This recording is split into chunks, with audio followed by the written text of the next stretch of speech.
ವಿದ್ಯುತ್ ಶಕ್ತಿಯನ್ನು ಯಾಂತ್ರಿಕ ಶಕ್ತಿಯನ್ನಾಗಿ ಪರಿವರ್ತಿಸುವ, ವಿದ್ಯುತ್ ಶಕ್ತಿಯನ್ನು ಯಾಂತ್ರಿಕ ಶಕ್ತಿಯನ್ನಾಗಿ ಪರಿವರ್ತಿಸುವುದು ಎಲೆಕ್ಟ್ರಿಕಲ್ ಜನರೇಟರ್, ಎಲೆಕ್ಟ್ರಿಕಲ್ ಮೋಟಾರ್.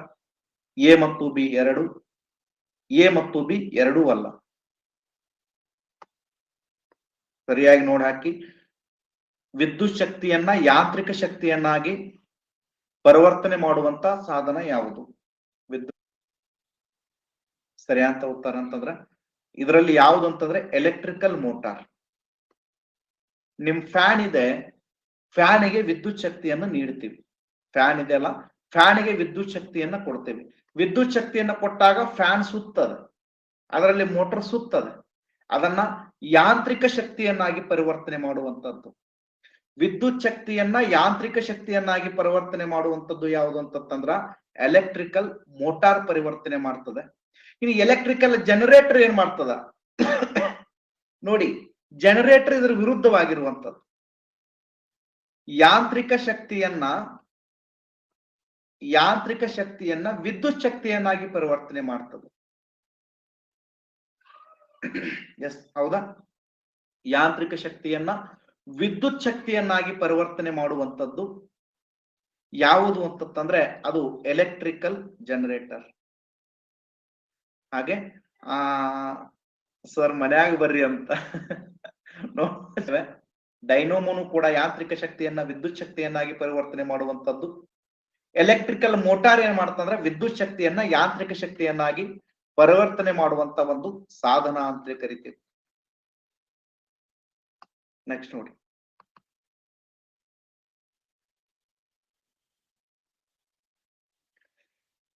ಯಾವ ಸ್ವಾಭಾವಿಕ ವಿದ್ಯಮಾನವನ್ನು ಸಂಸ್ಕೃತದಲ್ಲಿ ಜಿಂಕೆಯ ಬಾಯಾರಿಕೆ ಎಂದು ಕರೆಯುತ್ತೇವೆ? ಜಿಂಕೆಯ ಬಾಯಾರಿಕೆ, ಮರೀಚಿಕೆ, ಬೆಳಕಿನ ಸಂಪೂರ್ಣ ಆಂತರಿಕ ಪ್ರತಿಫಲನ. ಎ ಮತ್ತು ಬಿ ಎರಡು.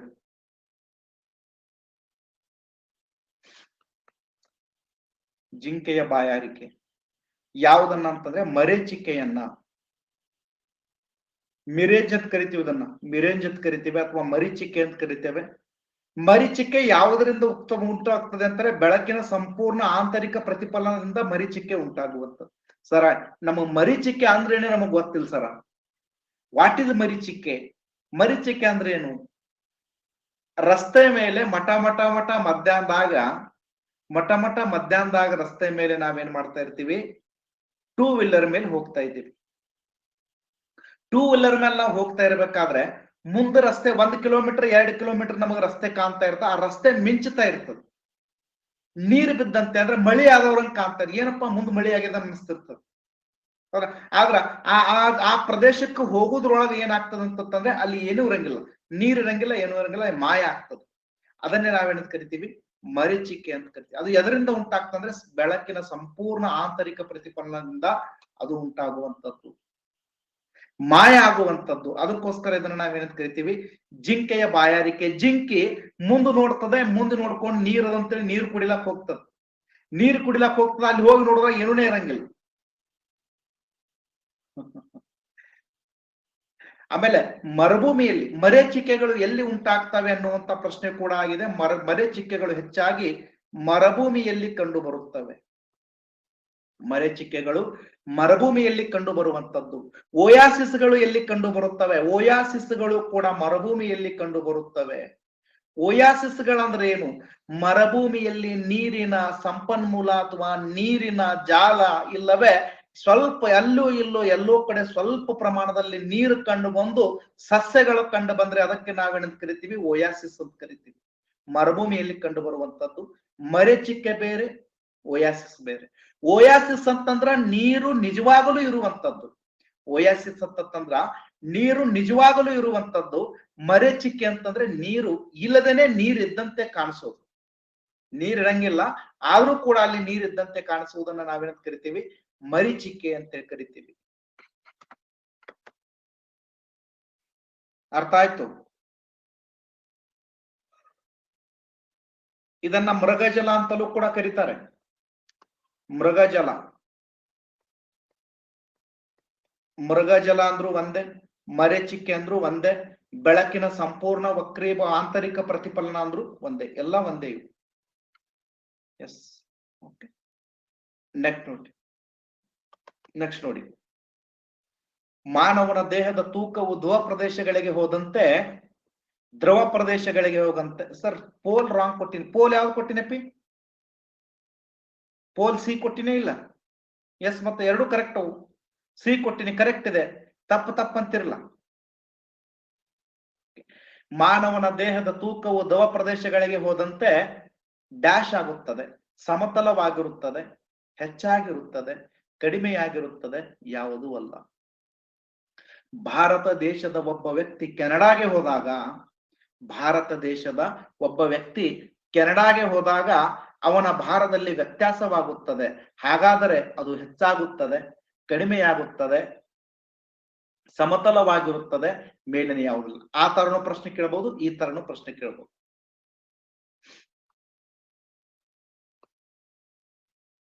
ಧ್ರುವ ಪ್ರದೇಶಗಳ ಕಡೆಗೆ ಹೋದಂತೆ ಏನಾಗ್ತದೆ ಅಂತಂದ್ರೆ ವ್ಯಕ್ತಿಯ ತೂಕ ಆಗ್ಲಿ ಅಥವಾ ವಸ್ತುವಿನ ತೂಕ ಆಗ್ಲಿ ಹೆಚ್ಚಾಗ್ತದೆ. ಏನ್ ಸರ್ ಕಾರಣ? ಅಂತಂದ್ರ ಧ್ರುವ ಪ್ರದೇಶ ಅಂತಂದ್ರೆ ಏನು? ಫಸ್ಟ್ ಅದು ತಿಳ್ಕೋಬೇಕು. ಏನು ಧ್ರುವ ಪ್ರದೇಶ? ಇದು ಭೂಮಿ, ಇದು ಭೂಮಧ್ಯ ರೇಖೆ, ಇದು ಉತ್ತರ ಧ್ರುವ, ಇದು ದಕ್ಷಿಣ ಧ್ರುವ. ಉತ್ತರ ಧ್ರುವ, ಇದು ದಕ್ಷಿಣ ಧ್ರುವ. ಇದು ಭೂಮಧ್ಯ ರೇಖೆ.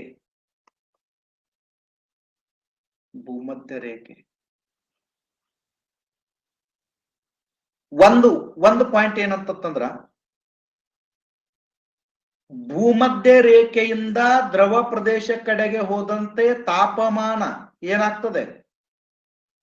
ತಾಪಮಾನ ಕಡಿಮೆಯಾಗುತ್ತದೆ. ಒಂದು ಪಾಯಿಂಟ್. ಬಹಳಷ್ಟು ಸಾರಿ ಪ್ರಶ್ನೆ ಕೇಳ್ತಾನೆ. ಭೂಮಧ್ಯ ರೇಖೆಯಿಂದ ಧ್ರುವ ಪ್ರದೇಶಗಳ ಕಡೆಗೆ ಹೋದಂತೆ ಭೂಮಿಯ ತಾಪಮಾನ ಏನಾಗ್ತದೆ? ಕಡಿಮೆ ಆಗ್ತದೆ. ಕೆಲವೊಂದು ಕಡೆ 0 ಡಿಗ್ರಿ ಇಕ್ವೇಟರ್ಗಿಂತನೂ ಕಡಿಮೆ ತಾಪಮಾನ ಇರುವಂತದ್ದನ್ನ ನಾವು ಉತ್ತರ ಧ್ರುವ ಮತ್ತು ದಕ್ಷಿಣ ಧ್ರುವದಲ್ಲಿ ನೋಡ್ತೀವಿ. ಒಂದು ಗೊತ್ತಿರ್ಲಿ, ಇವತ್ತಿಗೂ ಕೂಡ ಭೂಮಿಯ ಮೇಲೆ ಮನುಷ್ಯ ಇವತ್ತಿಗೂ ಕೂಡ ಹೋಗದೇ ಇರುವಂತ ಪ್ರದೇಶಗಳಿದಾವೆ, ಸ್ಥಳಗಳಿದಾವೆ. ಅವು ಎಲ್ಲಿದ್ದಾವೆ ಅಂತಂದ್ರೆ ದಕ್ಷಿಣ ಧ್ರುವ ಮತ್ತು ಉತ್ತರ ಧ್ರುವದಲ್ಲಿರುವಂತದ್ದು. ಹಾಗಾದ್ರೆ ದಕ್ಷಿಣ ಧ್ರುವ ಮತ್ತು ಉತ್ತರ ಧ್ರುವದಲ್ಲಿ ಉಷ್ಣಾಂಶ ಕಡಿಮೆ ಆದ್ರೆ ಏನ್ ಹೆಚ್ಚಾಗ್ತದೆ ಅಂತಂದ್ರ ನೋಡಿ,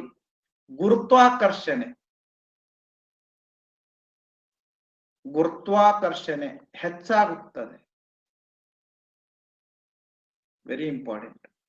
ಭೂಮಧ್ಯ ರೇಖೆಯಿಂದ ನಾವು ಧ್ರುವ ಪ್ರದೇಶಗಳ ಕಡೆಗೆ ಹೋದಂತೆ ಭೂಮಿಯ ಗುರುತ್ವಾಕರ್ಷಣೆ ಏನಾಗ್ತದ? ಹೆಚ್ಚಾಗ್ತದೆ. ಭೂಮಿಯ ಗುರುತ್ವಾಕರ್ಷಣೆ ಹೆಚ್ಚಾಗುವುದರಿಂದ ಯಾವುದೇ ಒಂದು ವಸ್ತುವನ್ನ ನಾವು ಭೂಮಧ್ಯ ರೇಖೆಯಿಂದ ಧ್ರುವ ಪ್ರದೇಶ ಕಡೆಗೆ ತೆಗೆದು ಹೋದಂತೆ ಇಲ್ಲಿ 10 kg ಇದ್ದಂಥದ್ದು ಇಲ್ಲಿ ಎಷ್ಟಾಗ್ತಂದ್ರೆ 12 kg ಆಗ್ತದೆ. ಈ ತರ ಹೆಚ್ಚಾಗ್ತದೆ, ತೂಕ ಹೆಚ್ಚಾಗ್ತದೆ. ಭೂಮಿಯ ಗುರುತ್ವ ಬಲ ಹೆಚ್ಚಾದಂತೆ ತೂಕ ಹೆಚ್ಚಾಗ್ತದೆ. ಭೂಮಿ ಧ್ರುವ ಪ್ರದೇಶಗಳಿಗೆ ಕೂಡ ಹೋದಂತೆ ಭೂಮಿಯ ಏನಂತಾರ ಸಾಂದ್ರತೆ ಅಥವಾ ಗುರುತ್ವಾಕರ್ಷಣೆ ಶಕ್ತಿ ಹೆಚ್ಚಾಗುವುದರಿಂದ ಒಬ್ಬ ವ್ಯಕ್ತಿಯ ತೂಕ ಧ್ರುವ ಪ್ರದೇಶದಲ್ಲಿ ಹೆಚ್ಚಾಗ್ತದೆ, ಅದೇ ಭೂಮಧ್ಯ ರೇಖೆಯ ಮೇಲೆ ಕಡಿಮೆ ಆಗ್ತದೆ ಅಂತ ನೋಡ್ತೀವಿ. ಎಷ್ಟಿದೆ ಧ್ರುವ ಪ್ರದೇಶದಲ್ಲಿ ಭೂಮಿಯ ಗುರುತ್ವಾಕರ್ಷಣೆ?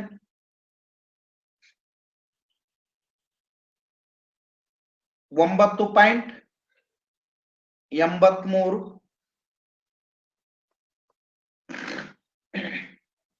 9.83. ನೆಕ್ಸ್ಟ್ ಭೂಮಧ್ಯ ರೇಖೆಯ ಮೇಲೆ ಎಷ್ಟಿದೆ ಅಂತಂದ್ರೆ 9.78 ms2. ಇಲ್ಲಿ 9.78, ಇಲ್ಲಿ 9.83. ಅದಕ್ಕೋಸ್ಕರ ಏನಾಗ್ತದ? ತಾಪಮಾನ ಗುರುತ್ವಾಕರ್ಷಣೆ ಶಕ್ತಿ ಹೆಚ್ಚಿರುವಂತದ್ದು. ಇನ್ನು ಭೂಮಿ ಮತ್ತು ಚಂದ್ರ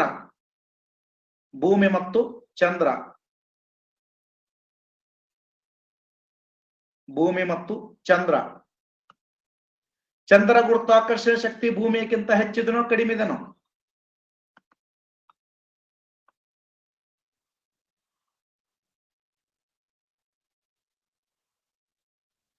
ಹೆಚ್ಚಿದೆಯಾ ಕಡಿಮೆದೆಯಾ? ಚಂದ್ರ ಕಡಿಮೆ ಇದೆ. ಗುರುತ್ವಾಕರ್ಷಣೆ ಶಕ್ತಿ ಕಡಿಮೆ ಇದೆ ಅದರಿಂದ ಭೂಮಿಯಕ್ಕಿಂತ.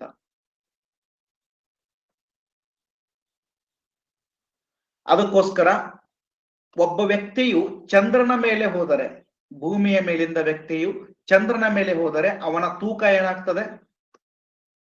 ಅವನ ತೂಕ ಕಡಿಮೆಯಾಗುತ್ತದೆ. ಅದಕ್ಕೆ ಏನಾಗ್ತಂದ್ರೆ, ಯಾವಾಗ 1969ರಲ್ಲಿ 1969 ಮೊಟ್ಟ ಮೊದಲು ಬಾರಿಗೆ ಚಂದ್ರನ ಮೇಲೆ ಪಾದವನ್ನಿಟ್ಟಂತವ್ರು ಯಾರು? ಚಂದ್ರನ ಮೇಲೆ ಪಾದವನ್ನಿಟ್ಟಂತವರು ನೀಲ್ ಆರ್ಮ್ಸ್ಟ್ರಾಂಗ್ ಅವರು 1969ರಲ್ಲಿ. ಅವ್ರು ಏನ್ ಮಾಡ್ತಾರಂತಂದ್ರ, ಆಕಾಶದಲ್ಲಿ ಅಥವಾ ಭೂಮಿಯ ಚಂದ್ರನ ಒಂದು ಅಂಗಳದಲ್ಲಿ ಜಂಪ್ ಮಾಡ್ತಾರೆ. ಯಾಕೆ ಜಂಪ್ ಮಾಡ್ತಾರಂತಂದ್ರ, ಅವ್ರು ಜೋರಾಗಿ ಜಂಪ್ ಮಾಡಿದ್ರು ಕೂಡ ಅವ್ರು ಗಾಳಿಯಲ್ಲಿ ತೇಲ್ಕೊಂತ ಹೋದಂಗ ಆಗ್ತದೆ. ಯಾಕೆ? ಚಂದ್ರನ ಒಂದು ಗುರುತ್ವಾಕರ್ಷಣೆ ಶಕ್ತಿ ಕಡಿಮೆ ಇರೋದ್ರಿಂದ. Yes, okay. ಇವು ಕೆಲವೊಂದು ಗುರುತ್ವಾಕರ್ಷಣೆಗೆ ಸಂಬಂಧಪಟ್ಟಿರುವಂತೆ ಪ್ರಶ್ನೆಗಳು. ನೆಕ್ಸ್ಟ್ ನೋಡಿ, ಸಾಬೂನಿನ ನೊರೆಯ ಮೇಲೆ ಬೆಳಕು ಬಿದ್ದಾಗ ವಿವಿಧ ಬಣ್ಣಗಳು ಕಾರಣ. ನಾವು ನೋಡ್ತೀವಿ, ದಿನ ಸಾಬೂನ್ ಹಚ್ತೀವಿ, ಸಾಬೂನ್ ನೊರೆ ಬರ್ತದ, ನೊರೆ ಬಂದಾಗ ವಿವಿಧ ಬಣ್ಣಗಳನ್ನ ನಾವು ನೋಡ್ತೀವಿ. ಹೌದಾ? ಇದು ಅಪ್ಲೈಡ್. ಹಾಗಾದ್ರೆ ಅದಕ್ಕೆ ಕಾರಣ ಏನು? ಬೆಳಕಿನ ವಕ್ರೀಭವನ, ಬೆಳಕಿನ ಪ್ರತಿಫಲನ, ಬೆಳಕಿನ ವ್ಯತೀಕರಣ, ಬೆಳಕಿನ ಚದುರುವಿಕೆ.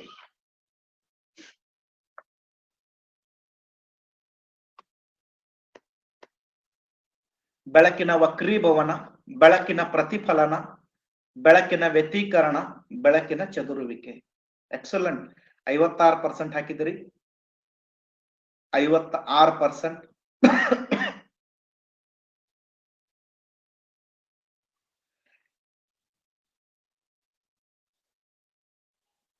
ಇಂಟರ್ಫೇರೆನ್ಸ್ ಅಂತ ಕರಿತೀವಿ. ಇಂಟರ್ಫೇರೆನ್ಸ್ ಅಥವಾ ಬೆಳಕಿನ ವ್ಯತಿರೀಕರಣ ಅಂತ ಕರಿತೇವೆ.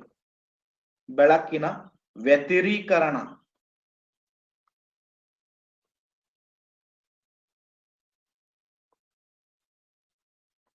ಇಂಟರ್ಫೇರೆನ್ಸ್ ಬೆಳಕಿನ ವ್ಯತೀಕರಣ ಅಂತ ಕರಿತೀವಿ. ಯಾವುದನ್ನ? ಸಾಬೂನಿನ ನೊರೆಯ ಮೇಲೆ ಬೆಳಕು ಬಿದ್ದಾಗ ವಿವಿಧ ಬಣ್ಣಗಳು ಕಾಣಲು ಕಾರಣ. ಮತ್ತೆ ಯಾವ ಕಂಡೀಷನ್ ಕಾಣ್ತಾವೆ ಇವು? ನೀರಿನ ಮೇಲೆ ಎಣ್ಣೆ ಚೆಲ್ಲಿದಾಗ, ನೀರಿನ ಮೇಲೆ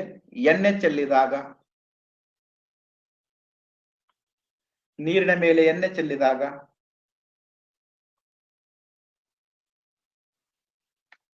ರಸ್ತೆಯಲ್ಲಿ ಪೆಟ್ರೋಲ್ ಚೆಲ್ಲಿದಾಗ, ರಸ್ತೆಯಲ್ಲಿ ಪೆಟ್ರೋಲ್ ಚೆಲ್ಲಿದಾಗ ಕೆಂಪ್ ಕಾಣಿಸಂತ ಕಲರ್ ಮಿಂಚುತ್ತದೆ.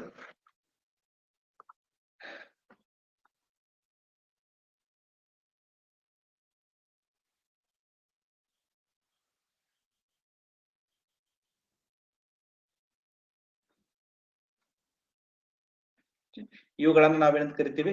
ಬೆಳಕಿನ ವ್ಯತಿರೀಕರಣ ಅಂತ ಕರಿತೀವಿ. ಫುಲ್ ಮೀನಿಂಗ ಬೆಳಕಿನ ವ್ಯತಿರೀಕರಣ ಅಂತಂದ್ರೆ ಏನು? ವ್ಯತಿರೀಕರಣ ಅಂತಂದ್ರೆ ಬರ್ಕೊಂಬಿಡಿ, ಒಂದು ಮಧ್ಯವರ್ತಿಯಲ್ಲಿ ಒಂದಕ್ಕಿಂತ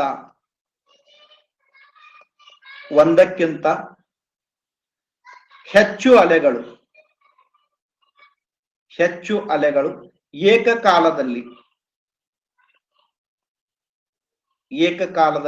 ಹಾದು ಹೋಗುವಾಗ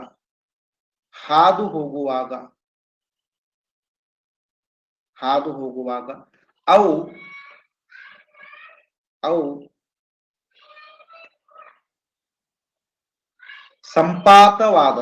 ಸಂಪಾತವಾದ ಬಿಂದುವಿನಲ್ಲಿ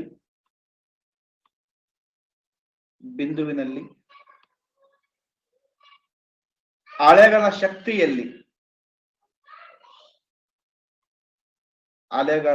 ಶಕ್ತಿಯಲ್ಲಿ ಕೆಲವೊಮ್ಮೆ ಹೆಚ್ಚು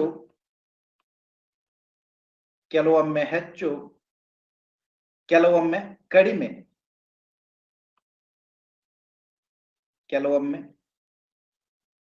ಕಡಿಮೆ ಆಗುವ ಸಾಧ್ಯತೆ ಇದೆ. ಆಗುವ ಸಾಧ್ಯತೆ ಇದೆ. ಈ ತರ ಅಲೆಗಳ ಸಂಪಾತದಲ್ಲಿ ಶಕ್ತಿಯ ಪುನರ್ ಹಂಚಿಕೆಯನ್ನು ವ್ಯತಿರೀಕರಣ ಅಂತ ಕರಿತೀವಿ. ಇಲ್ಲಿ ಬರೀಲಿ, ಅಲೆಗಳ ಸಮಪಾತದಲ್ಲಿ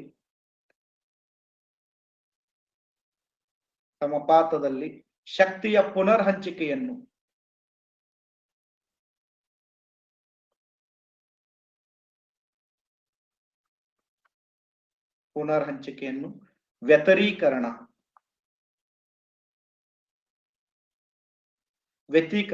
ವ್ಯತಿಕರಣ ಅಂತ ಕರೀತಾರೆ.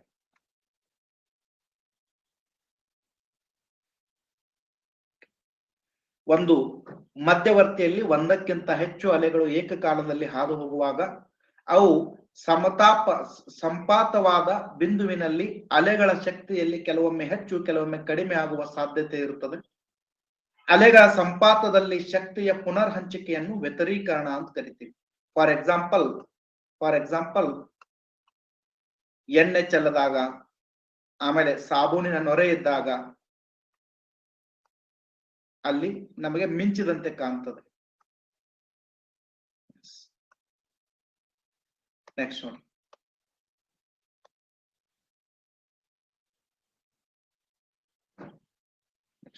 ಗಾಜಿನ ನಾಳಕ್ಕೆ ನೀರಿನ ಹನಿಗಳು ಅಂಟಿಕೊಂಡಿರುವಂತೆ ಕಾಣಲು ಕಾರಣವೇನು? ನೋಡಿ, ಒಂದು ಗಾಜಿನ ಒಂದು ಲೋಟ ಇರ್ತದೆ.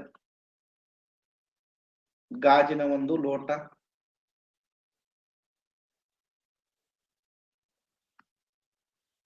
ಇದೇ ತರ ಇರ್ತದೆ ಲೋಟ. ಎಸ್, ಗಾಜಿನ ಒಂದು ಲೋಟ ಇರ್ತದೆ. ಅದರಲ್ಲಿ ನಾವು ನೀರ್ ಹಾಕ್ತಿವಿ. ನೀರ್ ಹಾಕಿದಾಗ ಏನಾಗ್ತಂದ್ರೆ ಕೆಲವೊಂದು ಈ ತರ ಗಾಜಿಗೆ ಮೇಲೆ ಅಂಟ್ಕೊಂಡಂತೆ ಕಾಣ್ತದೆ. ಈ ತರ ಒಳಗಡೆ ನೀರ್ ಇರ್ತದೆ, ಆದ್ರೆ ಮೇಲ್ಗಡೆ ಈ ತರ ಗುಳ್ಳಿ ತರ ಈ ತರ ಏನಾಗ್ತದೆ, ಡಾಟ್ ತರ ನೀರು ಅಂಟ್ಕೊಂಡಿರ್ತ ಕಾಣ್ತದ ಇಲ್ಲ? ಇದು ಅಂತೂ ನೋಡ್ರಿ, ಇದು ನನ್ನ ಜೀವನದಾಗ ಫಸ್ಟ್ ಟೈಮ್ ಈ ಚಿತ್ರ ಚಲೋ ಆಗ್ಯಾವ. ಹಸವಿ ಮಾಡಬೇಡ. ಅಲ್ಲ, ಊಟಕ್ಕೆ ಏನಾಗ್ತಾವಂತಂದ್ರೆ ನೀರಿನ ಗುಳ್ಳೆಗಳು ಅಂಟ್ಕೊಳ್ತವೆ. ಹಾಗಾದ್ರೆ ಗಾಜಿನ ನಾಳಕ್ಕೆ ನೀರಿನ ಹನಿಗಳು ಅಂಟುಕೊಂಡಿರುವಂತೆ ಕಾಣಲು ಕಾರಣವೇನು? ಸಂಸಕ್ತಿ ಬಲ, ಅಣುಶಕ್ತಿ ಬಲ, ಗುರುತ್ವ ಬಲ, ಮೇಲಿನ ಎಲ್ಲವು. ಇದನ್ನ ಅಣುಶಕ್ತಿ ಬಲ ಅಂತ ಕರಿತೀವಿ. ಅಣುಶಕ್ತಿ ಬಲ ಏನ್ ಸರ್? ಅಣುಶಕ್ತಿ ಬಲ ಅಂತಂದ್ರೆ ಬೇರೆ ಬೇರೆ ಬಗೆಯ ವಸ್ತುಗಳು ಒಂದಕ್ಕೊಂದು ಅಂಟಿಕೊಳ್ಳುವ ಬಲಕ್ಕೆ ನಾವೇನಂತ ಕರಿತೀವಿ? ಅಣುಶಕ್ತಿ ಬಲ ಅಂತ ಕರಿತೀವಿ. ಬೇರೆ ಬೇರೆ ಬಗೆಯ ವಸ್ತುಗಳು ಒಂದಕ್ಕೊಂದು ಅಂಟಿಕೊಳ್ಳುವಂತ ಬಲ, ಬೇರೆ ಬೇರೆ ವಸ್ತುಗಳು ಒಂದಕ್ಕೊಂದು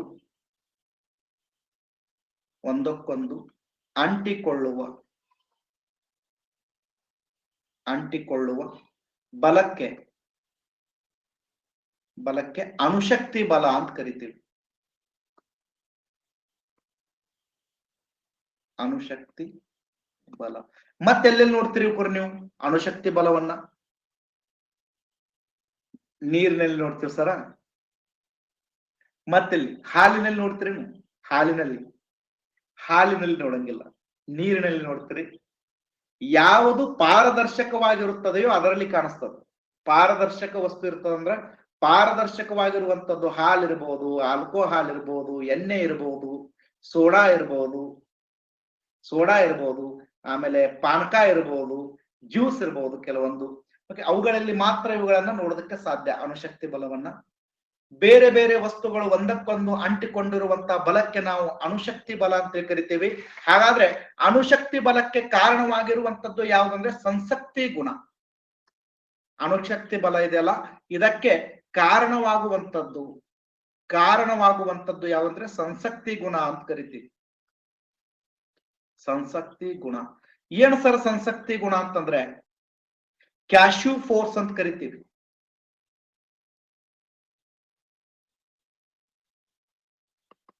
ಕ್ಯಾಸಿವ್ ಫೋರ್ಸ್.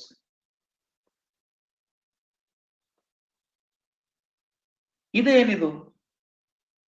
ಒಂದೇ ಬಗೆಯ ವಸ್ತುವಿನ ಅಣುಗಳು ಪರಸ್ಪರ ಆಕರ್ಷಣೆ ಹೊಂದುವುದು. ಅಂದ್ರ ಒಂದೇ ತರದಾಗಿರುವಂತ ವಸ್ತುಗಳು ಒಂದಕ್ಕೊಂದು ಆಕರ್ಷಣೆಯನ್ನು ಹೊಂದ್ತಾರೆ. ಮನುಷ್ಯನಿಗೆ ಮನುಷ್ಯ ಆಕರ್ಷಣೆ ಹೊಂದುವುದು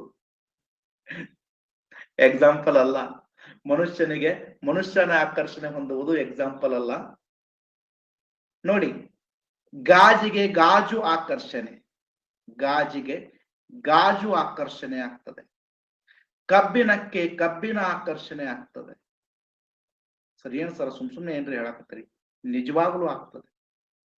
ಒಂದು ಒಣಗಿದ ಗ್ಲಾಸ್ ಅನ್ನು ತೆಗೆದುಕೊಳ್ಳಿ ಅಥವಾ 2 ಗ್ಲಾಸ್ಗಳನ್ನು ತೆಗೆದುಕೊಳ್ಳಿ, ಪ್ಲೇನ್ ಆಗಿರುವಂತಹ ಗ್ಲಾಸ್ಗಳನ್ನ ಎರಡನ್ನ ಕೂಡಿಸಿದ ತಕ್ಷಣ ಅವುಗಳನ್ನ ಡೈರೆಕ್ಟ್ ಆಗಿ ಬಿಡಿಸೋದಕ್ಕೆ ಹೋಗ್ರಿ. ಯಾವ ಕಾಲಕ್ಕೂ ಸಾಧ್ಯ ಇಲ್ಲ. ಅವು ಒಂದರಿಂದ ಒಂದು ಬೇರ್ಪಡೆಯಾಗುವುದು ಯಾವ ಕಾಲಕ್ಕೂ ಸಾಧ್ಯ ಇಲ್ಲ.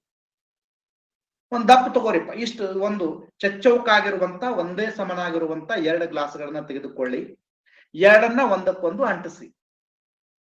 ಏನು ಹಚ್ಚುವ ಅವಶ್ಯಕತೆ ಇಲ್ಲ, ಅದಕ್ಕೇನು ಫೆವಿಕಾಲ್ ಹಚ್ಚುವ ಅವಶ್ಯಕತೆ ಇಲ್ಲ, ಫೆವಿಕ್ವಿಕ್ ಹಚ್ಚುವ ಅವಶ್ಯಕತೆ ಇಲ್ಲ, ಏನು ಹಚ್ಚುವ ಅವಶ್ಯಕತೆ ಇಲ್ಲ. ಒಣ ಗ್ಲಾಸ್ಗಳನ್ನೇ ಜೋಡಿಸಿದ ತಕ್ಷಣ ಆ ಒಣ ಗ್ಲಾಸ್ಗಳು ಯಾವ ಕಾರಣಕ್ಕೂ ಕೂಡ ಒಂದಕ್ಕೊಂದು ಬಿಡಂಗಿಲ್ಲ. ಅದಕ್ಕೆ ಕಾರಣ ಏನು ಅಂತಂದ್ರೆ ಅದನ್ನ ನಾವೇನ್ ಕರಿತೀವಿ? ಸಂಸಕ್ತಿಯ ಗುಣ ಅಂತ ಕರಿತೀವಿ. ಒಂದೇ ಬಗೆಯ ವಸ್ತುವಿನ ಅಣುಗಳು ಪರಸ್ಪರ ಆಕರ್ಷಣೆಗೊಳ್ಳುವ ಗುಣಕ್ಕೆ ನಾವೇನಂತ ಕರಿತೀವಿ? ಸಂಸಕ್ತಿ ಗುಣ ಅಂತ ಕರಿತೇವೆ. ಒಂದೇ ಬಗೆಯ ವಸ್ತುಗಳು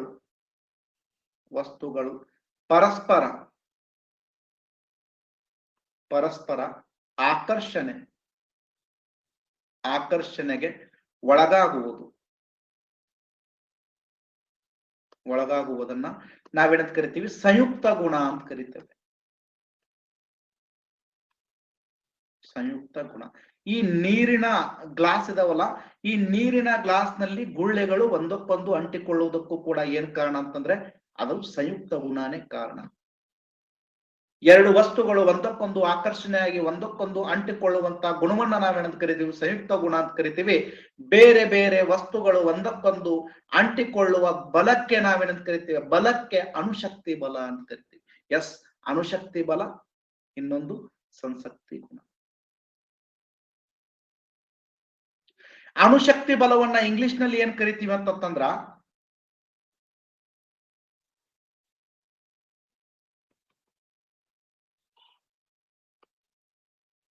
ನೋಡಿ, ಅಡ್ಹೆಸಿವ್ ಫೋರ್ಸ್ ಅಂತ ಕರಿತೀವಿ. ಅಣುಶಕ್ತಿ ಬಲ, ಸಂಸಕ್ತಿ ಗುಣ. ಎಸ್, ಓಕೆ, 2 ಕಾನ್ಸೆಪ್ಟ್ ಕ್ಲಿಯರಾ? ಎಸ್, ಸಂಸಕ್ತಿ ಗುಣ ಮತ್ತು ಅಣುಶಕ್ತಿ ಗುಣ.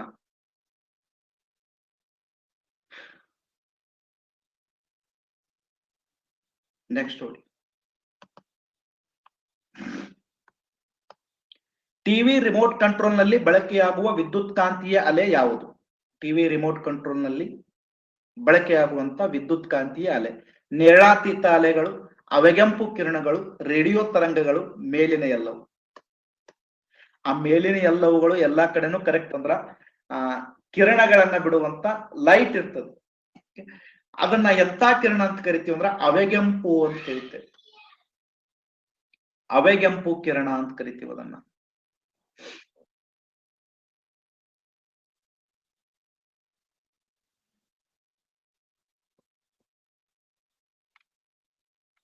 ಮತ್ತೆಲ್ಲೆಲ್ಲ ಬಳಕೆ ಮಾಡ್ತೀವಿ ಇದನ್ನ? ಅವಗೆಂಪು ಕಿರಣಗಳು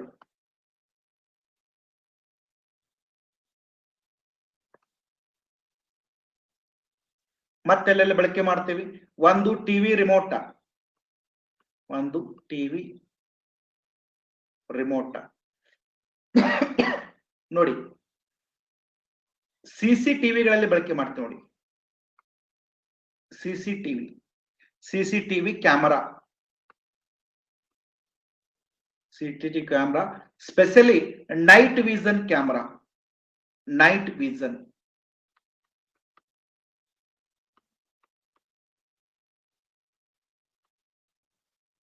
ಅಂದ್ರೆ ರಾತ್ರಿ ರಾತ್ರಿ ಹೊತ್ತಿನಲ್ಲಿ ಎಲ್ಲಿ ನಮಗೆ ವಸ್ತುಗಳು ಗೋಚರವಾಗುವುದಿಲ್ಲವೋ, ಎಲ್ಲಿ ವಸ್ತುಗಳು ಗೋಚರವಾಗುವುದಿಲ್ಲವೋ ಅಂತ ಒಂದು ವಸ್ತುಗಳನ್ನ ನೋಡುವುದಕ್ಕೋಸ್ಕರ ಯಾವುದನ್ನ ಬಳಕೆ ಮಾಡ್ತೀವಿ ಅಂದ್ರೆ ಅವೆಗೆಂಪು ಕಿರಣಗಳನ್ನ ನೋಡ್ತೀವಿ. ಮತ್ತೆಲ್ಲಿ ಇದನ್ನ ಬಳಕೆ ಮಾಡ್ತೀವಿ ಅಂತಂದ್ರ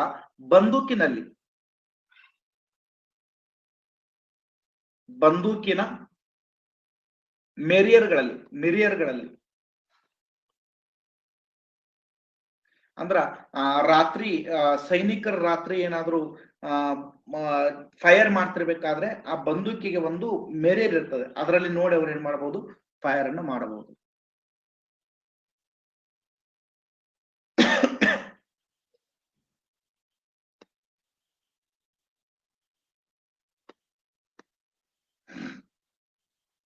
ಇದನ್ನ ಬಳಕೆ ಮಾಡ್ತಾರೆ. ಥರ್ಮೋಗ್ರಾಫಿಯಲ್ಲಿ ಕೂಡ ಇದನ್ನ ಬಳಕೆ ಮಾಡುವಂತದ್ದು.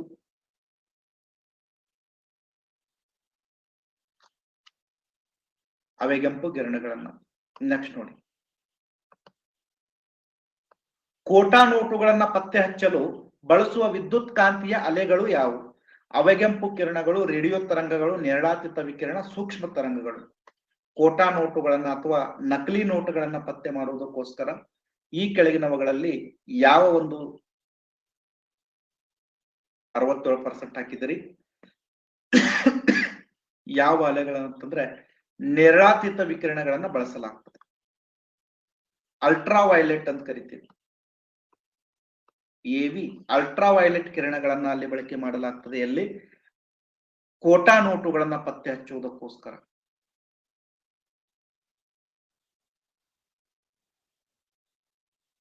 ಸಾಮಾನ್ಯವಾಗಿ ಒಂದು ಬ್ಲೂ ಕಲರ್ ಟ್ಯೂಬ್ ಲೈಟ್ ಇರ್ತದೆ. ಬ್ಲೂ ಕಲರ್ ಒಂದು ಟ್ಯೂಬ್ ಲೈಟ್ ಇರ್ತದೆ. ಆ ಬ್ಲೂ ಕಲರ್ ಟ್ಯೂಬ್ ಲೈಟ್ ನಲ್ಲಿ ನಾವು ನೋಟ್ ಅನ್ನ ಇಟ್ಟಾಗ ಅದರಲ್ಲಿರುವಂತ ಸೂಕ್ಷ್ಮವಾಗಿರುವಂತ ಅಕ್ಷರಗಳು ಎದ್ದು ಕಾಣ್ತವೆ.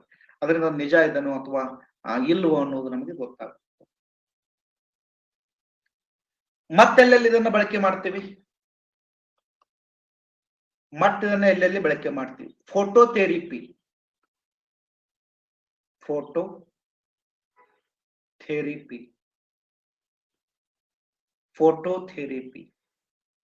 ಫೋಟೋಸಿಂಥೋಸಿಸ್ ಅಂತಲೂ ಕೂಡ ಫೋಟೋಸಿಂಥೋಸಿಸ್, ಫೋಟೋಥೆರಪಿ.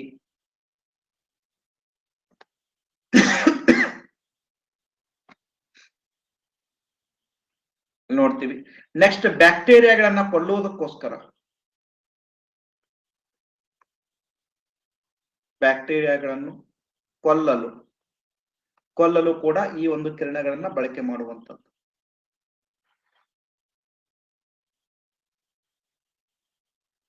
ಇನ್ನೊಂದು ವಿಶೇಷತೆ ಅಂತಂದ್ರ ಬೆಳಕಿಗೆ ಕಾಣದಿರುವ ವಸ್ತುಗಳನ್ನ ನೋಡಲು ಮಾತ್ರ ನಾವೇನು ಬಳಕೆ ಮಾಡ್ತೀವಿ? ನೇರಳಾತೀತ ಕಿರಣಗಳನ್ನ ಬಳಕೆ ಮಾಡ್ತೀವಿ. Very important. ಬೆಳಕಿಗೆ ಕಾಣದ ವಸ್ತುಗಳನ್ನು ನೋಡಲು ನೇರಳಾತೀತ ಕಿರಣಗಳನ್ನು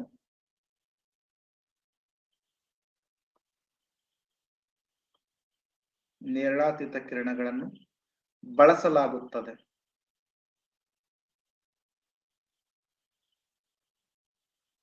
ಬೆಳಕಿಗೆ ಕಾಣದ ವಸ್ತುಗಳನ್ನು ನೋಡುವುದಕ್ಕೋಸ್ಕರ ಇದನ್ನು ನಾವು ಬಳಕೆ ಮಾಡ್ತೀವಿ. ಯಾವುದನ್ನ? ನೇರಳಾತೀತ ಕಿರಣಗಳನ್ನ. ಅದಕ್ಕೋಸ್ಕರನೇ ಇದನ್ನ ಕತ್ತಲಿನಲ್ಲಿ ಮಾತ್ರ ಇದನ್ನ ಬಳಕೆ ಮಾಡ್ತೀವಿ. ಆಮೇಲೆ ಇದನ್ನ ಎಲ್ಲಿ ಬಳಕೆ ಮಾಡ್ತಾರಂತಂದ್ರೆ ಚಿಕ್ಕ ಮಗು ನವಜಾತ ಶಿಶುಗಳು ಹುಟ್ಟಿದಾಗ ಅವ ಶಿಶುಗಳ ಸ್ಕಿನ್ ಇದೆ ಅಲ್ಲ, ಅದು ಸರಿಯಾಗಿ ಅಭಿವೃದ್ಧಿ ಹೊಂದಿಲ್ಲ ಅಥವಾ ಸ್ಕಿನ್ ಸರಿಯಾಗಿ ರಚನೆ ಆಗಿಲ್ಲ ಅಂತಂದಾಗ ಅವ್ರಿಗೆ 8 ದಿನ 10 ದಿನ ಈ ನೇರಳಾತೀತ ಕಿರಣದಲ್ಲಿ ಇಡ್ತಾರೆ. ಆಮೇಲೆ ನೇರಳಾತೀತ ಕಿರಣಗಳು ನಮ್ಗೆ ಎಲ್ಲಿ ದೊರೀತಾವ ಅಂದ್ರೆ ಸೂರ್ಯನ ಬಿಸಿಲಿನಲ್ಲಿ ಕೂಡ ನೇರಳಾತೀತ ಕಿರಣಗಳು ನಮಗೆ ದೊರೆಯುವಂಥದ್ದು.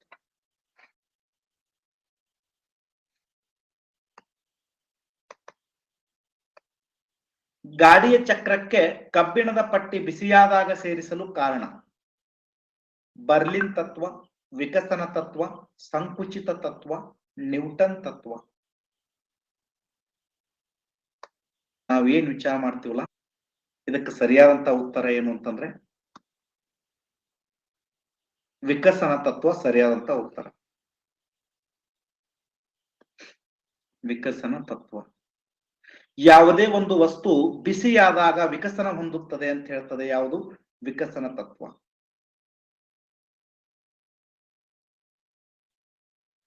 ಅದಕ್ಕೋಸ್ಕರ ಗಾಡಿಯ ಒಂದು ಚಕ್ರಕ್ಕೆ ಏನ್ ಮಾಡಲಾಗ್ತದೆ, ಮೊದಲು ಇರ್ತಾ ಇದ್ದು ಗಾಡಿ ಚಕ್ರ, ನೀವು ನೋಡಿರೋ ಗೊತ್ತಿಲ್ಲ, ಮೊದಲ ಗಾಡಿ ಚಕ್ರಗಳಿರ್ತಾ ಇದ್ದು. ಯಾರ್ಯಾರು ನೋಡ್ರಿಪ್ಪ ಗಾಡಿ ಚಕ್ರಗಳನ್ನ?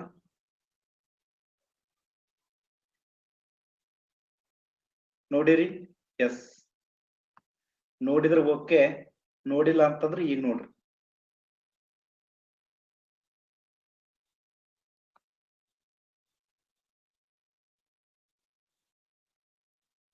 ಸ್ವಲ್ಪ ಹೆಚ್ಚ ಕಮ್ಮಿ ಆಗ್ಬೋದು.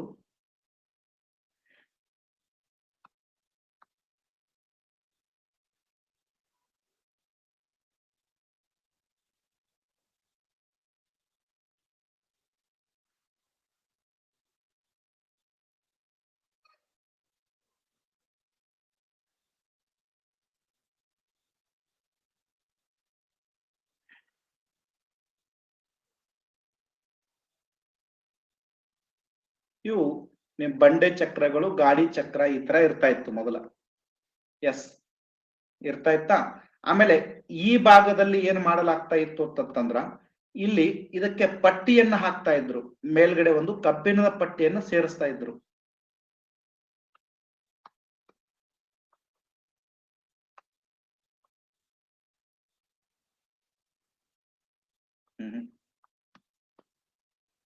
ಸಾಕ್, ಗೊತ್ತಾರ ಸಾಕ್ ನಿಮಗ?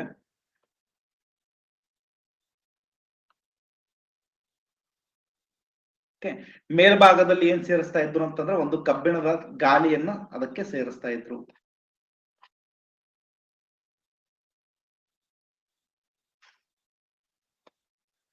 ಯಾಕೆ ಇದನ್ನ ಬಿಸಿ ಇದ್ದಾಗ ಸೇರಿಸ್ತಾ ಇದ್ದಂತಂದ್ರ, ಬಿಸಿ ಇದ್ದಾಗ ಕಬ್ಬಿಣ ವಿಕಸನ ಹೊಂದದೆ.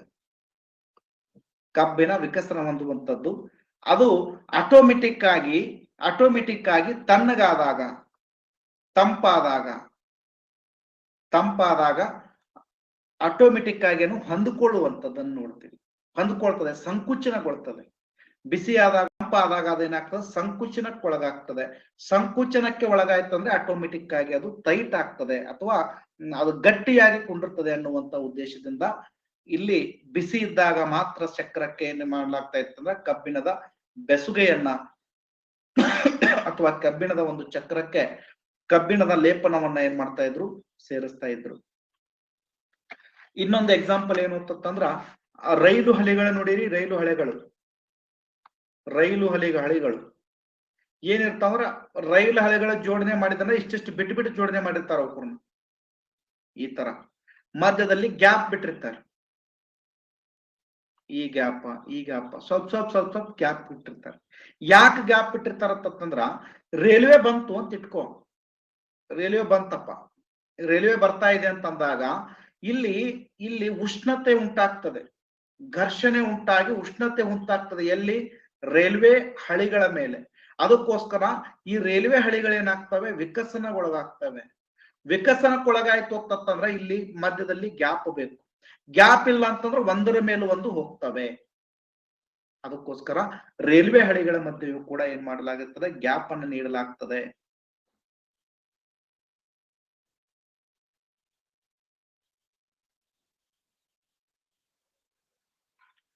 ಆಮೇಲೆ ಬೇಸಿಗೆ ಕಾಲದಲ್ಲಿ ವಿದ್ಯುತ್ ತಂತಿಗಳು ಜೋತ್ ಬೀಳೋದು, ಇವೆಲ್ಲ ಎದಕ್ಕೆ ಕಾರಣ ಅಂತಂದ್ರ ಉಷ್ಣತೆಯಿಂದ ಅವುಗಳು ವಿಕಸನ ಹೊಂದುವಂತ ಒಂದು ಸಾಧ್ಯತೆಗಳಿರ್ತವೆ. ನೆಕ್ಸ್ಟ್, ಒತ್ತಡವನ್ನು ಅಳೆಯುವ ಅಂತಾರಾಷ್ಟ್ರೀಯ ಏಕಮಾನ ಯಾವುದು? Pascal, ampere, kelvin, candela. ಒತ್ತಡವನ್ನು ಅಳೆಯುವ ಅಂತಾರಾಷ್ಟ್ರೀಯ ಏಕಮಾನ ಪಾಸ್ಕಲ್. ಏನ್ ಹೇಳ್ತಾರೆ ಪಾಸ್ಕಲ್ ರವರು? ದ್ರವ ರೂಪದಲ್ಲಿ ಒಂದು ವಸ್ತುವಿನ ಮೇಲೆ ಒತ್ತಡ ಏರ್ಪಟ್ಟಾಗ ಎಲ್ಲಾ ಪ್ರದೇಶದಲ್ಲಿಯೂ ಒಂದೇ ತರನಾಗಿರುವಂತ ಒತ್ತಡ ನಿರ್ಮಾಣವಾಗುತ್ತದೆ ಅಂತ ಹೇಳ್ತಾರೆ. ಫಾರ್ ಎಕ್ಸಾಂಪಲ್, ನೀರಿನಲ್ಲಿ ಯಾರಾದ್ರೂ ಯಾವುದೇ ಒಂದು ವಸ್ತುವನ್ನ ಫೋರ್ಸ್ ಮಾಡಿದ್ರೆ ಅಥವಾ ದಬ್ಬಿದ್ರೆ ಅಂತ ಇಟ್ಕೋ, ಒಂದ್ ಕಡೆ ಹೆಚ್ಚು ಒಂದ್ ಕಡೆ ಕಡಿಮೆ ಫೋರ್ಸ್ ಬರಂಗಿಲ್ಲ. ಎಲ್ಲಾ ಕಡೆಗೂ ಕೂಡ ಏನಾಗ್ತದೆ, ಒಂದೇ ಪ್ರಮಾಣದ ಒತ್ತಡ ನಿರ್ಮಾಣ ಆಗ್ತದೆ. ಕಾರ್ ಬ್ರೇಕ್ ಅನ್ನು ನಾವು ಹಾಕ್ದಿವಿ ಅಂತ ಇಟ್ಕೋರಿ, ಈಗೆಲ್ಲ ಹೈಡ್ರೋಲಿಕ್ ಬ್ರೇಕ್ಗಳು ಬಂದಿದಾವೆ. ಹೈಡ್ರೋಲಿಕ್ ಬ್ರೇಕ್ಗಳು, ಎಲೆಕ್ಟ್ರಿಕಲ್ ಬ್ರೇಕ್ಗಳೆಲ್ಲ ಬಂದಿದಾವೆ. ಈಗ ಮೊದಲು ಆಯಿಲ್ ಬ್ರೇಕ್ ಇತ್ತು. ಆಯಿಲ್ ಬ್ರೇಕ್ ಅನ್ನ ನಾವು ಪ್ರೆಸ್ ಮಾಡಿದ್ವಿ ಅಂತಂದ್ರ ಆ ದ್ರವ ರೂಪದಲ್ಲಿ ಅದು ಪ್ರೆಸ್ ಆಗ್ತಾ ಇತ್ತು. ದ್ರವ ರೂಪದಲ್ಲಿ ಅದು ಪ್ರೆಸ್ ಆಗ್ತಾ ಇತ್ತು ಅಂತಂದ್ರೆ ಎಲ್ಲಾ ಗಾಲಿಗಳು ಒಂದೇ ಸಮಾನಾಂತರದಲ್ಲಿ ಬ್ರೇಕ್ ಹಾಕ್ತಾ ಇತ್ತು. ಅದಕ್ಕೋಸ್ಕರ ಏನಾಗ್ತದೆ, ಸಮತೋಲನತೆ ಕಾಯ್ದುಕೊಳ್ತಾ ಇತ್ತು. ಆಮೇಲೆ ಒಂದು ಇಂಜೆಕ್ಷನ್ ಟ್ಯೂಬ್ ಇರ್ತದ, ಡಾಕ್ಟರ್ ಇಂಜೆಕ್ಷನ್ ಅನ್ನ ಮಾಡ್ತಾ ಇರ್ತಾನೆ. ಇಂಜೆಕ್ಷನ್ ಮಾಡ್ಬೇಕಾದ್ರ ಸ್ವಲ್ಪ ನೀವು ಹಿಂದಿಂದ ದಬ್ತಿರ್ಬೇಕಾದ್ರೆ ಒಂದೇ ಸಾರಿ ಸ್ಪೀಡ್ ಆಗಿ ಹೋಗಂಗಿಲ್ಲ, ಸಣ್ಣಗೆ ಹೋಗ್ತದೆ. ಯಾಕೆ ಹೋಗ್ತದೆ? ದ್ರವ ರೂಪ ಇದೆ, ಒಳಗಡೆ ದ್ರವ ಇದೆ. ದ್ರವ ಇರೋದ್ರಿಂದ ಅಲ್ಲಿ ಒತ್ತಡ ನಿರ್ಮಾಣ ಆಗ್ತದೆ. ದ್ರವ ರೂಪದಲ್ಲಿ ಯಾವುದೇ ಒಂದು ವಸ್ತುವಿನ ಮೇಲೆ ಒತ್ತಡವನ್ನ ಹಾಕಿದಾಗ ಅದು ಎಲ್ಲಾ ಪ್ರದೇಶಗಳಲ್ಲಿ ಒಂದೇ ರೀತಿಯ ಒತ್ತಡವನ್ನು ನಿರ್ಮಾಣ ಮಾಡ್ತದೆ ಅನ್ನಂತ ಹೇಳುವಂಥದ್ದು ಯಾವುದಂತಂದ್ರ ಅದು ಪಾಸ್ಕಲ್ ನಿಯಮ ಅಂತ ಕರಿತೀವಿ. ನೋಡಿ, 1650ರಲ್ಲಿ ಪಾಸ್ಕಲ್ ಎಂಬ ಫ್ರೆಂಚ್ ವಿಜ್ಞಾನಿ ವಿಶ್ರಾಂತಿಯಲ್ಲಿರುವ ದ್ರವದ ಯಾವುದಾದರೂ ಒಂದು ಬಿಂದುವಿನಲ್ಲಿ ಒತ್ತಡದ ಎಲ್ಲಾ ದಿಕ್ಕಿನಲ್ಲಿಯೂ ಒಂದೇ ಸಮನಾಗಿರುತ್ತದೆ ಎನ್ನುವಂಥದ್ದನ್ನ ಹೇಳ್ತಾರೆ.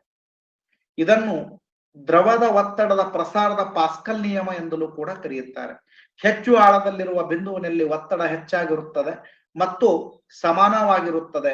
ದ್ರವದ ಒಂದು ಬಿಂದುವಿನಲ್ಲಿ ಒತ್ತಡವು ದ್ರವದ ಮೇಲ್ಮೈಯಿಂದ ಬಿಂದು ಇರುವ ಆಳ ದ್ರವದ ಸಾಂದ್ರತೆಯನ್ನು ಅವಲಂಬಿಸಿರುತ್ತದೆ. ಒತ್ತಡವನ್ನ ಅಳೆಯುವ ಅಂತಾರಾಷ್ಟ್ರೀಯ ಮಾನ ಯಾವುದಂತಂದ್ರೆ ಪಾಸ್ಕಲ್. ಒತ್ತಡವನ್ನ ಅಳೆಯುವ ಅಂತಾರಾಷ್ಟ್ರೀಯ ಮಾನವನ್ನ ಪಾಸ್ಕಲ್ ಮಾನ ಅಂತ ಕೂಡ ಕರೀತೀವಿ.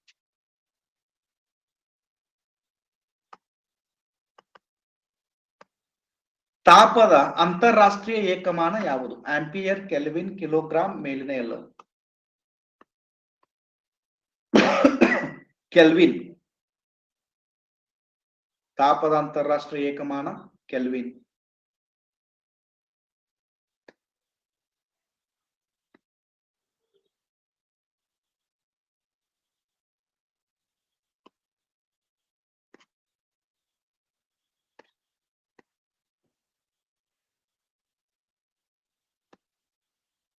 ಸರ್, ಇಂತ ಗಾಳಿ ನೋಡಿರೋದಿದೆ ಫಸ್ಟ್ ಟೈಮ್ ಅಂತ. ಅಳೆಯುವ ತಾಪಮಾನವನ್ನು ಅಳೆಯುವುದಕ್ಕೆ ತಾಪಮಾನ ಅಂತ ಕರೀತಾರೆ. ಇದು ಉಷ್ಣದ ಬಿಸಿ ಅನುಭವವಾಗಿದೆ. ತಾಪದ ಅಂತಾರಾಷ್ಟ್ರೀಯ ಏಕಮಾನ ಯಾವುದು ಅಂತಂದ್ರೆ ಕೆಲ್ವಿನ್. ತಾಪದ ಅಂತಾರಾಷ್ಟ್ರೀಯ ಏಕಮಾನ ಯಾವುದು ಅಂದ್ರೆ ಕೆಲ್ವಿನ್. ಕೆಲ್ವಿನ್ ನಲ್ಲಿ ಮಾನವನ ದೇಹದ ತಾಪ ಎಷ್ಟು? 373, 32, 273, 310. ಕೆಲ್ವಿನ್ ನಲ್ಲಿ ಮಾನವನ ದೇಹದ ತಾಪಮಾನ ಎಷ್ಟಿದೆ ಅಂತಂದ್ರೆ 310. ಕೆಲ್ವಿನ್ ನಲ್ಲಿ ಮಾನವನ ದೇಹದ ತಾಪಮಾನ ಎಷ್ಟಂದ್ರೆ 310. ಎಲ್ಲ ತಾಪಮಾಪಕಗಳಲ್ಲಿ 3 ವಿಧಗಳು ಕಂಡು ಬರ್ತವೆ. ವಿಶೇಷವಾಗಿ ಸೆಲ್ಸಿಯಸ್, ಫ್ಯಾರನ್ಹೀಟ್ ಮತ್ತು ಕೆಲ್ವಿನ್. ಸೆಲ್ಸಿಯಸ್, ಫ್ಯಾರನ್ಹೀಟ್ ಮತ್ತು ಕೆಲ್ವಿನ್. ನೀರಿನ ಕುದಿಯುವ ಬಿಂದು ಸೆಲ್ಸಿಯಸ್ ನಲ್ಲಿ 100 ಡಿಗ್ರಿ ಸೆಲ್ಸಿಯಸ್ ಇರ್ತದೆ. ಫ್ಯಾರನ್ಹೀಟ್ ಗಳಲ್ಲಿ 212, ಕೆಲ್ವಿನ್ ನಲ್ಲಿ 373. ನೀರಿನ ಘನೀಕರಣ ಬಿಂದು 0 ಡಿಗ್ರಿ ಸೆಲ್ಸಿಯಸ್, 32 ಫ್ಯಾರನ್ಹೀಟ್, 273 ಕೆಲ್ವಿನ್. ಮಾನವನ ದೇಹದ ತಾಪಮಾನ ಎಷ್ಟಿರ್ತಂದ್ರೆ 37 degree Celsius, 98.6 degree F Fahrenheit, 310 kelvin. Pyrometer ಸೂರ್ಯನ ಮೇಲ್ಮೈನಂತ ಅಧಿಕ ಉಷ್ಣಾಂಶವನ್ನು ಅಳೆಯುವುದಕ್ಕೋಸ್ಕರ ಬಳಕೆ ಮಾಡ್ತಾರೆ. ಯಾವಂದ್ರ ಪೈರೋಮೀಟರ್. S, okay. ನಿನ್ನೆನೂ ಕೂಡ ಐ ಥಿಂಕ್ ಇದ್ರ ಬಗ್ಗೆ ಡಿಸ್ಕಸ್ ಮಾಡಿದ್ದೆ ಅಂತ ಅನಿಸ್ತದ ನನಗೆ. ನಿನ್ನೆ ಹೇಳಿದ್ನಲ್ಪ ಇದ್ರ ಬಗ್ಗೆ. ಸೇಮ್ ಇದೇ ಮೋಸ್ಟ್ಲಿ ಚರ್ಚೆ ಮಾಡಿರುವಂತದ್ದು. ನಿನ್ನೆ ಕೂಡ ಒಂದು ಕ್ವಶನ್ ಬಂದಿತ್ತು. ಯಾರವ್ರು ನೋನವರು? ರೈಲು ಗಂಬಿಗಳನ್ನು ಜೋಡಿಸುವಾಗ ಸ್ವಲ್ಪ ಅಂತರವನ್ನು ಬಿಟ್ಟಿರುತ್ತಾರೆ. ಕಾರಣ ಗುಪ್ತೋಷ್ಣ, ವ್ಯಾಕೋಚನ, ಸಂವಹನ, ಉಷ್ಣೋತ್ಪನ್ನ. ಹೊಂದ್ತವೆ ಎನ್ನುವಂತ ಉದ್ದೇಶದಿಂದ, ಘರ್ಷಣೆಗೆ ಒಳಪಡ್ತವೆ ಎನ್ನುವಂತ ಉದ್ದೇಶದಿಂದ ಏನ್ ಮಾಡ್ತಾರೆ ಅಂತಾರೆ, ಗ್ಯಾಪ್ ಬಿಟ್ಟಿರುವಂತದ್ದನ್ನು ನೋಡ್ತೀವಿ.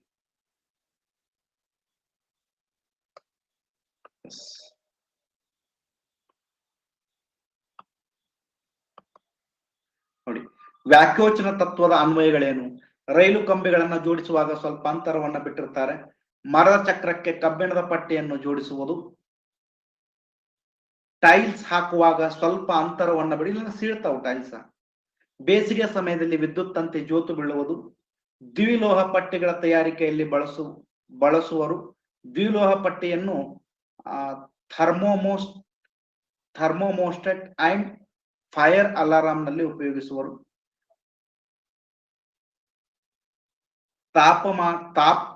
ತಾಪಮಾಪಕ ಥರ್ಮೋಮೀಟರ್ ತಯಾರಿಕೆಯಲ್ಲಿ ಇದನ್ನು ಉಪಯೋಗಿಸುವಂತದ್ದು.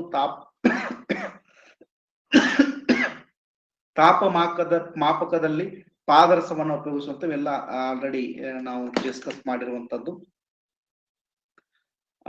ವಿಶೇಷತೆಗಳನ್ನ ನೆಕ್ಸ್ಟ್ ಲಾಸ್ಟ್ ಪ್ರಶ್ನೆ ಇದೆ. ಉಷ್ಣದ ವರ್ಗಾವಣೆಯ ವಿಧಗಳು ಯಾವುವು? ಉಷ್ಣವಹನ, ಉಷ್ಣ ಸಂವಹನ, ಉಷ್ಣ ವಿಕಿರಣ, ಮೇಲಿನ ಎಲ್ಲವೂ. ಸರಿ ಅಂತ ಉತ್ತರ ಮೇಲಿನ ಎಲ್ಲವೂ ಸರಿ.